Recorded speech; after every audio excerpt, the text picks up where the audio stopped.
গাজীপুরে শেখ হাসিনা, তার বোন শেখ রেহানা ও তাদের পরিবারের অবকাশ যাপনে গড়ে তোলেন সুবিশাল অন্তত 5টি বাগান বাড়ি। অন্যের জমি দখলের অভিযোগও রয়েছে তাদের বিরুদ্ধে।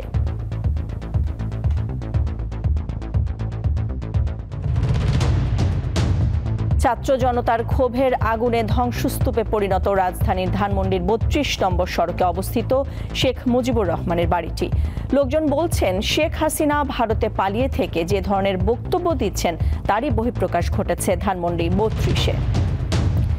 শেখ হাসিনা ভারতে পালিয়ে গিয়ে উস্কানি দিয়ে উত্তপ্ত পরিবেশ তৈরি করতে চান বলে মন্তব্য করেছেন জামায়াত ইসলামের আমির শফিকুর রহমান। তিনি বলেন, এসব বক্তব্যের কারণে দেশে যতগুলো ঘটনা ঘটবে এর দায়ভার তাকেই নিতে হবে।